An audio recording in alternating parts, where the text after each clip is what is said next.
السلام علیکم۔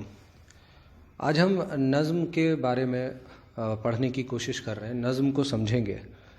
نظم اصل میں آپ شروعات سے یعنی تقریباً اگر میں کہوں تو اردو، جب سے آپ نے اردو ادب پڑھنا شروع کیا ہے تب سے آپ نظم کو پڑھ رہے ہیں، اور آئندہ بھی آپ کا واسطہ نظم سے پڑھتا رہے گا۔ بہت اہم صنف سخن ہے اردو زبان میں، لیکن آپ جانتے ہیں کہ ہم لوگ ابھی بھی اتنے سال گزر گئے نظم اور غزل میں، یا نظم کیا ہوتی ہے، نظم اور غزل میں کیا فرق ہے، نہیں جانتے ہیں۔ سچی بات تو یہی ہے۔ سچی بات یہ ہے کہ ہم اردو ادب کو وہ توجہ نہیں دیتے ہیں جتنی توجہ ہمیں دینی چاہیے۔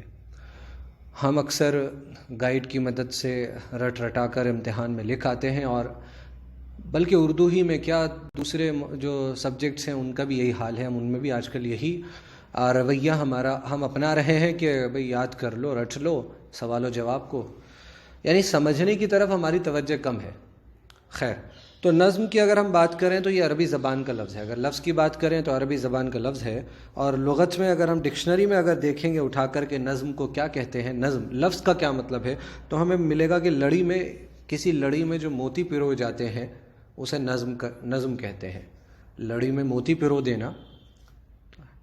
اس کے دوسرے معنی کیا ہے؟ انتظام، ترتیب، آرائش۔ یہ مجازی معنی ہے اور پہلے معنی سے برآمد ہوئے ہیں، اسی معنی سے نکلے ہیں یہ تینوں معنی، انتظام، ترتیب، آرائش، ہے نا۔ یعنی ہم کہتے ہیں نا بھئی نظم سے لگاؤ، یعنی انتظام صحیح سے کرو۔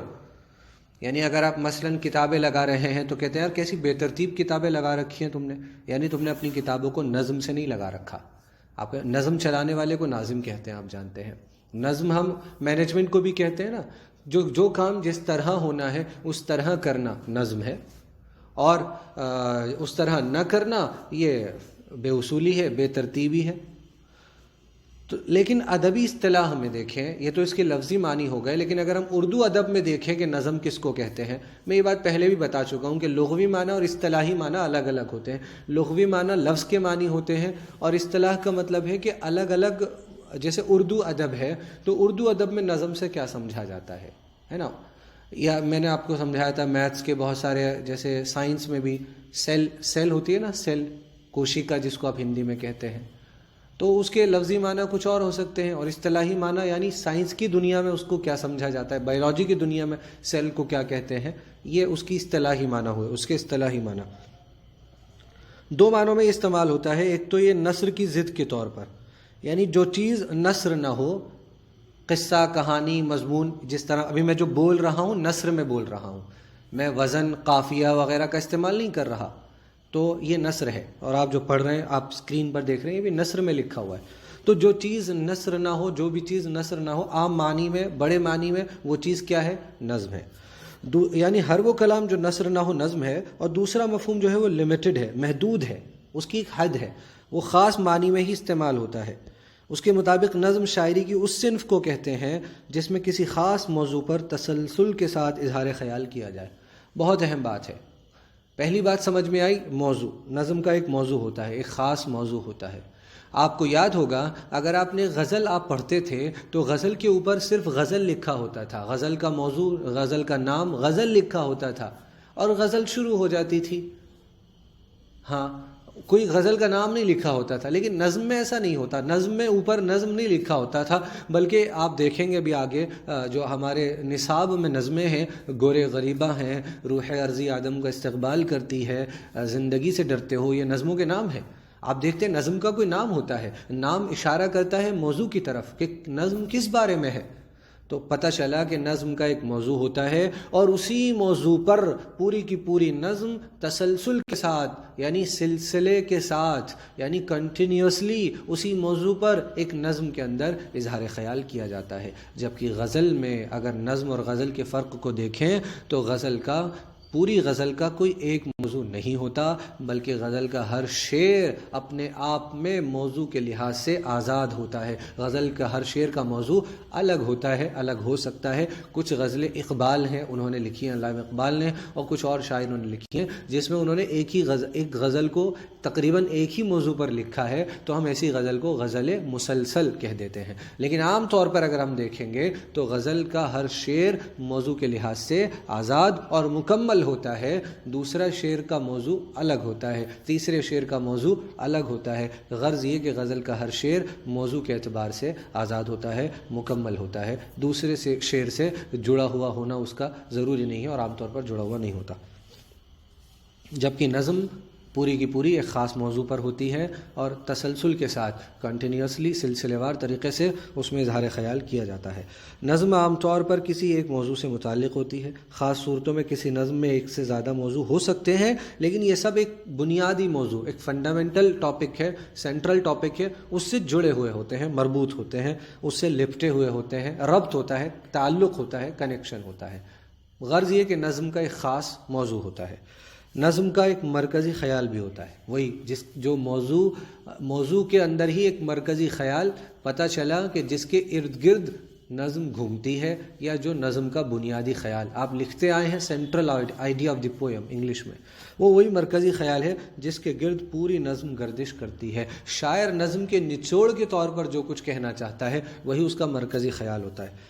ارتقاء کہتے ہیں بچوں درجہ بدرجہ ترقی کو، یہ لکھا ہے ارتقاء، درجہ بدرجہ ترقی، اسٹیپ بائی اسٹیپ اوپر جانا، خیال کو بڑھانا، خیال کو گہرا کرنا، ہے نا۔ نظم میں کیا ہے، مان لیجیے موضوع ہے، آپ نے موضوع شروع کیا تو پہلے آپ عام باتیں شروع کریں گے، اور پھر آپ دھیرے دھیرے اپنے موضوع کو بڑا کرتے جاتے ہیں، گہرائیوں میں جاتے چلے جاتے ہیں۔ تو نظم اس طرح کیا کہتے ہیں، اس کو ارتقاء کہتے ہیں۔ نظم میں ارتقاء پایا جاتا ہے، نظم موضوع کے اعتبار سے درجہ بدرجہ ترقی کرتی ہے۔ ارتقاء یعنی موضوع کا تسلسل اور پھیلاؤ بھی نظم کی اہم خصوصیت ہے۔ نظم کا جو پھیلاؤ ہے یا نظم کا جو تسلسل ہے اس میں ارتقاء پایا جاتا ہے۔ وہی ارتقاء کا مطلب میں نے سمجھایا کہ درجہ بدرجہ جب ہم آگے بڑھتے ہیں موضوع کے بیان میں، موضوع کے پھیلاؤ میں، بڑھاتے چلے جاتے ہیں اس موضوع کو یا گہرا کرتے چلے جاتے ہیں، ہے نا۔ کیونکہ شاعر کوئی بات سمجھانا چاہتا ہے تو پہلے گہری باتیں یا پہلے ہی موضوع کو پھیلا دے گا تو اتنے اچھے سے سمجھ میں نہیں آئے گی جتنا اسٹیپ بائی اسٹیپ درجہ بدرجہ آگے بڑھے گا۔ طویل نظموں میں جو لمبی نظمیں ہوتی ہیں ارتقاء واضح ہوتا ہے، نظر آتا ہے، واضح ہوتا ہے، سمجھ آتا ہے نظم کس طرح سے اپنے عروج پر نیچے سے زوال سے نیچے سے عروج پر پہنچ رہی ہے۔ لیکن جو مختصر نظمیں ہیں اس میں یہ چھپا ہوا ہوتا ہے، اکثر و بیشتر کیا ہوتا ہے، ایک تاثر کی شکل میں ابھرتا ہے۔ ایک تاثر، نظم کو پڑھنے کے بعد ہمارے دل پر جو کیفیت پیدا ہوتی ہے، وہ اثر جو ہم قبول کرتے ہیں اس کے طور پر ابھرتا ہے۔ یعنی ہم نظم پڑھتے پڑھتے وہ تاثر ہمارا، جیسے میں کہوں 1 2 3 4 5 اس طرح تاثر بڑھتے یا وہ جو ہے پیالہ جس میں پانی ہے وہ 1 بوند 2 بوند 5 بوند 10 بوند اور پھر مکمل ہو جاتا ہے۔ اس طرح اثر جو ہے ہم لیتے ہیں نظم سے، اور تاثر جو ہے وہ ایک مکمل کیفیت جب نظم اختتام پر پہنچتی ہے، مکمل ہوتی ہے، وہ تاثر پورا ہو جاتا ہے۔ نظم کی ان خصوصیات کی روشنی میں کہا جا سکتا ہے کہ اردو میں غزل کے علاوہ شاعری کی جتنی اصناف ہیں وہ سب نظم میں داخل ہیں، لیکن اپنی الگ الگ خصوصیات کی بنا پر کچھ اصناف کے نام متعین ہو گئے ہیں۔ صنف کی جمع اصناف، میں نے آپ کو بتا رکھا ہے غزل ایک صنف ہے، نظم ایک صنف ہے، داستان ایک صنف ہے، افسانہ ایک صنف ہے، یعنی ان کی اپنی خصوصیتیں ہوتی ہیں، صنف کی اپنی خصوصیتیں ہوتی ہیں، دوسروں سے الگ ہوتی ہیں۔ تو اب یہ کہنا یہ چاہتے ہیں کہ اگر دیکھیں غزل کے علاوہ جتنی چیزیں ہیں، مثلا مثنوی ہے یا قصیدہ ہے یا مرثیہ ہے، سب کو ہم نظم کہہ سکتے ہیں، ہاں، لیکن سب کی اپنی کچھ خصوصیتیں ہیں جن کی وجہ سے ان کے اپنے نام پڑے ہیں، لیکن موٹے طور پر ہم سب کو نظم کہہ سکتے ہیں۔ جیسے قصیدے کی کیا پہچان ہے کہ جس نظم میں کیا ہوتا ہے، ہاں، کسی بادشاہ کی یا کسی بھی شخص کی تعریف بیان کی جائے، یا کسی کے حال پر یا مدح یا ذم، ہم کہتے ہیں تعریف یا برائی بیان کی جائے، عام طور پر قصیدے میں تعریف بیان ہوتی ہے۔ مثنوی ہوتا ہے ایک ہی موضوع پر ہوتی ہے، نظم بھی ایک ہی موضوع پر ہوتی ہے، اور مثنوی ایک ہی موضوع پر ہوتی ہے، عام طور پر مثنوی کے اندر قصوں کا بیان کیا جاتا ہے۔ بس فرق کیا ہے، مثنوی کا ہر شعر میں قافیہ ہوتا ہے، اور ہر شعر کا قافیہ دوسرے شعر سے الگ ہوتا ہے۔ مرثیہ میں کسی کی میت پر، کسی مرنے والے پر غم کا جو ہم اظہار کرتے ہیں، اس کی خوبیوں کا جو ذکر کرتے ہیں۔ قصیدے میں زندہ ہے اس کی خوبیوں کا ذکر ہے، اس کی تعریف ہے، مرثیے میں مرنے والے کی خوبیوں کا ذکر ہے، یا اور خاص معنی میں دیکھیں تو حضرت امام حسین رضی اللہ عنہ اور جو کربلا کا جو واقعہ، جو کربلا کے شہید ہیں، شہیدان کربلا ہیں، ان کے بیان کو آج مرثیہ کہا جاتا ہے، خاص معنی میں، محدود معنی میں۔ رباعی آپ جانتے ہیں 4 مصرے ہوتے ہیں رباعی کے اندر، یہ بھی ایک ہی موضوع پر ہوتی ہے۔ قطع ہوتا ہے ایک ہی موضوع پر ہوتا ہے، استنزا آپ بول سکتے ہیں، یعنی اگر مان لیجئے 4-5 اشعار کہے گئے اور چاروں پانچوں اشعار ایک ہی موضوع پر ہیں تو ہم اسے قطع کہتے ہیں۔ یہ غزل کی فارم میں بھی لکھے جاتے ہیں، حیت کہتے ہیں فارم کو، ابھی ہم آگے سمجھیں گے حیت کیا ہوتی ہے۔ صنف سخن کے لحاظ سے نظم کی اصطلاح ایک جدید تصور ہے، یعنی بعد میں آیا ہے، غزل پرانی ہے لیکن نظم کا جو تصور ہے وہ نیا ہے، اسی لیے اکثر نظم کے لیے نظم جدید کی اصطلاح استعمال کی جاتی ہے۔ جدید کا مطلب نیا۔ حاصل کلام یہ ہے کہ نظم کے لیے نہ تو حیت کی کوئی قید ہے اور نہ موضوع کی۔ حیت کہتے ہیں فارم کو، شکل، کسی چیز کی شکل۔ جیسے میں نے آپ کو بتایا کہ مثنوی کی شکل کیا ہے، آپ شکل دیکھ کر بتا دیں گے کہ یہ جو نظم لکھی ہوئی ہے یہ کیا ہے۔ اگر اس کے دونوں مصرے، ہر مصرے میں دونوں مصرے ہم قافیہ ہیں، یعنی پہلا مصرع ہے، دوسرا مصرع ہے، پہلا شعر، دونوں کے دونوں مصرے ہم قافیہ، اور پھر دوسرا شعر آیا لیکن اس کا قافیہ الگ ہے۔ قافیہ تو آپ جانتے ہیں نا، اتنا تو میں مان سکتا ہوں کہ آپ قافیہ جانتے ہیں۔ کوئی امید بر نہیں آتی، کوئی صورت نظر نہیں آتی، تو یہ جو بر اور نظر یہ قافیہ ہے۔ تو پہلا شعر غزل کا بھی ہم قافیہ ہوتا ہے یوں تو مثنوی کا پہلا شعر بھی ہم قافیہ ہوگا، لیکن میں نے بتایا مثنوی کا جو دوسرا، تیسرا، چوتھا، ہر شعر میں قافیہ ہوں گے، دونوں مصروں میں قافیہ ہوں گے، اور ہر شعر کا قافیہ پچھلے شعر سے الگ ہوگا، یہ پہچان ہے مثنوی کی۔ تو یہ مثنوی کی شکل ہے، مثنوی کی حیت ہے، سمجھ گئے؟ غزل کی حیت آپ جانتے ہیں، غزل کا پہلا شعر دونوں مصرے ہم قافیہ، لیکن اس کے بعد جتنے شعر آئیں گے غزل کا پہلا شعر میں قافیہ نہیں ہوگا، دوسرے مصرے میں، پہلا شعر کہہ رہا ہوں میں، پہلے مصرے میں قافیہ نہیں ہوگا، دوسرے مصرے میں قافیہ ہوگا۔ آپ کسی بھی غزل کو اٹھا کر دیکھ لیں، قیامت کا ایک دن معین ہے لیکن نیند کیوں رات بھر نہیں آتی، تو آپ دیکھیں کہ پہلا مصرع جو ہے کہ قیامت کا ایک دن معین ہے لیکن اس میں قافیہ نہیں ہے، لیکن آپ دوسرا مصرع دیکھیں، نیند کیوں رات بھر، تو بھر آ گیا نظر کا قافیہ۔ ایک ہی غزل کے شعر پڑھے تھے میں نے وہ، تو پتہ چلا نظم کے لیے نہ تو حیت کی قید ہے اور نہ ہی موضوع کی۔ کسی بھی موضوع پر لکھی جا سکتی ہے، کسی بھی حیت پہ لکھی جا سکتی ہے، کسی بھی شکل میں لکھی جا سکتی ہے۔ موجودہ دور میں حیت کے اعتبار سے نظم کی 3 قسمیں ہیں۔ آج کل جو عام طور پر نظمیں لکھی جاتی ہیں 3 الگ الگ حیتیں ہیں، 3 الگ الگ شکلیں ہیں، وہ ان کا ذکر آ رہا ہے۔ پہلی ہے پابند نظم۔ نام سے معلوم ہو رہا ہے کہ اس میں کسی چیز کی پابندی کی جاتی ہے۔ کس چیز کی ہے؟ ایسی نظم جس میں بحر کے استعمال اور قافیوں کی ترکیب میں مقررہ اصولوں کی پابندی کی گئی ہو، پابند نظم کہلاتی ہے۔ بحر کہتے ہیں وزن کو۔ وزن جانتے ہیں آپ؟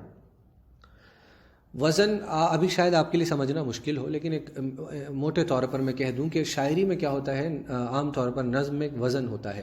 وزن کا مطلب ہے کہ حروف، حرف کی جمع حروف کی ایک تعداد ہے، ہم ہر مصرے میں، یعنی ہر شعر میں، ہر مصرے میں ہم انہی تعداد کے اندر رہتے ہوئے ہم مصروں کو لکھتے ہیں۔ مثلا پہلے مصرے میں، ایک موٹے طور پر سمجھا رہا ہوں، 20 حروف ہے مان لیجئے، تو دوسرے مصرے میں بھی تقریباً 20 ہی حروف ہوتے ہیں۔ اس طرح یعنی وزن کی پابندی ہوتی ہے۔ وزن دیکھا جاتا ہے کہ وزن ایسا نہ ہو کہ پہلا مصرع میں زیادہ حروف آ جائیں یا زیادہ ہیں اور دوسرے مصرے میں کم کر دیے جائیں، تو اس سے کیا ہوگا، وزن برابر نہیں ہوگا۔ تو اس کے کچھ اصول ہیں، آپ آگے چل کر گریجویشن میں پڑھیں گے اصول ہیں۔ تو پابند نظم میں ان اصولوں کی پابندی کی جاتی ہے۔ اور قافیوں کی ترکیب میں، یعنی قافیوں کا استعمال کس طرح سے کیا جائے، اس کے بارے میں جو کچھ طے کردہ اصول ہیں، پابند نظم میں ان اصولوں کی پابندی کی جاتی ہے۔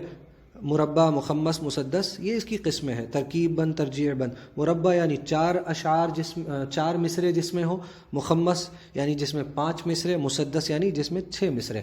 اب ہوتا کیا ہے کہ نظم کوئی ہوتی ہے، صرف 4 مصرے نہیں ہوتے نظم میں، ہاں مطلب مربع نظم کا مطلب یہ ہے کہ جس میں مان لیجئے 2-3 بند ہو اور ہر بند 4 جو ہے مصروں پر ہو، یعنی 2 شعر ہو۔ سمجھ رہے بات؟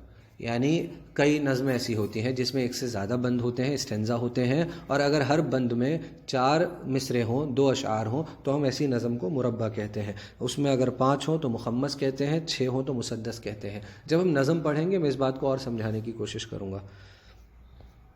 اب ہے نظم معرہ، ایسی نظم جس کے تمام مصرے وزن کے لحاظ سے تو برابر ہو لیکن قافیہ اس کے اندر نہ ہو۔ قافیہ ایک جیسی آواز والے جو لفظ ہوتے ہیں، الفاظ ہوتے ہیں۔ یعنی وزن کے لحاظ سے برابر ہوں، حروف کی تعداد میں جو اصول ہیں وہ ان کا دھیان رکھا گیا ہو، لیکن قافیے کا استعمال نہ کیا گیا ہو، اس نظم کو نظم معرہ کہتے ہیں۔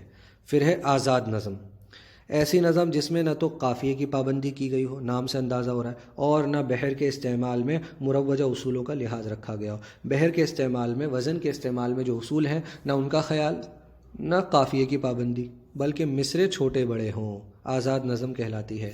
پہلا مصرع چھوٹا، دوسرا بڑا، تیسرا چھوٹا، چوتھا بڑا، مان لیجئے، ہے نا۔ آپ نظم لکھتے ہیں تو اکثر آپ دیکھتے ہیں، اگر میں کہوں کہ اس نظم کو لکھو کاپی کے اندر، یا آپ کہیں لکھا ہوا دیکھتے ہیں، تو آپ دیکھتے ہیں دونوں کے دونوں جو مصرے ہوتے ہیں، شعر جو ہوتا ہے وہ جہاں مطلب پہلا مصرع جو ہے شروع ہوا اور بیچ میں جہاں تک ختم ہوا، تو آپ دیکھتے ہیں دوسرا مصرع بھی اتنی ہی جگہ میں آ جاتا ہے، سمجھ رہے ہیں؟ اس کو سمجھے آپ وزن۔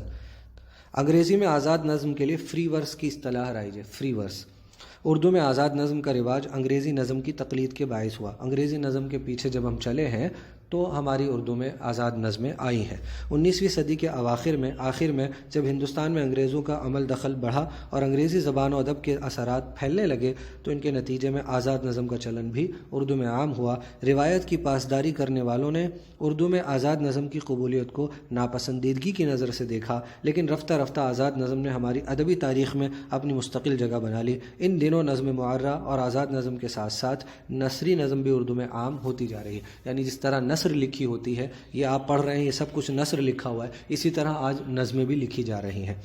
شروع میں تو کیا ہوا، جو روایت کی پاسداری، طے شدہ جو روایات ہیں اپنے بزرگوں کی، ان کی پاسداری کرتے تھے، انہوں نے اس کو برا جانا کہ یار آزاد نظم جو ہے اس میں نہ قافیے کی پابندی ہے، نہ بحر کے اصولوں کی، وزن کے اصولوں کی پابندی ہے، یہ تو اردو ادب کو جو ہے ایک خرابی پیدا ہو رہی ہے۔ لیکن بعد میں یہ چیزیں اردو ادب کا مستقل حصہ بن گئی۔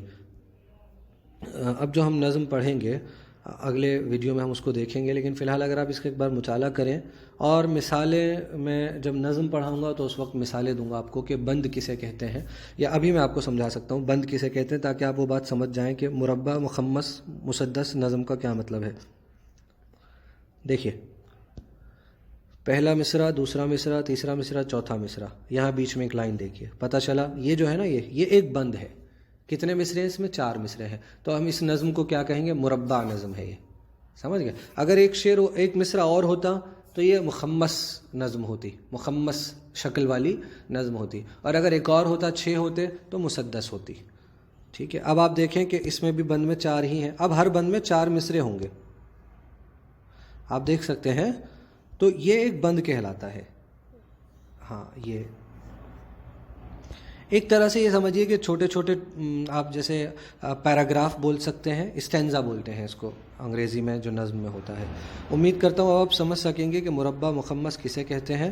اور جو میں بات ایک اور سمجھانا چاہ رہا تھا وزن کی، وہ بھی آپ دیکھ سکتے ہیں۔ دیکھیے، وداع روز روشن ہے گجر شام غریباں کا، چراگاہوں سے پلٹے قافلے وہ بے زبانوں کے، قدم گھر کی طرف کس شوق میں اٹھتا ہے دہقاں کا، یہ ویرانہ ہے میں ہوں اور طائر آشیانوں کے۔ آپ دیکھیں جو پہلا مصرع ہے غریباں، اس کا قافیہ دہقاں، دیکھ رہے ہیں نا؟ تو پہلا مصرے کا قافیہ کس میں آیا؟ تیسرے میں، اور جو دوسرے مصرے کا قافیہ وہ چوتھے میں۔ دیکھیے، بے زبانوں آشیانوں، اور یہ آپ دیکھیں کہ اس میں جو ہے اصولوں کی پابندی کی گئی ہے۔ تو ہم اسے بہرحال یہ نظم جو ہے اسٹینزا کی فارم میں لکھی گئی ہے، اس پر جب ہم اس نظم کو پڑھیں گے تو آگے بات کریں گے۔ ابھی فی الحال کے لیے آپ اس نظم کو سمجھنے کی کوشش کریں، ایک بار خود مطالعہ کریں۔ آپ کی سماعتوں کا شکریہ۔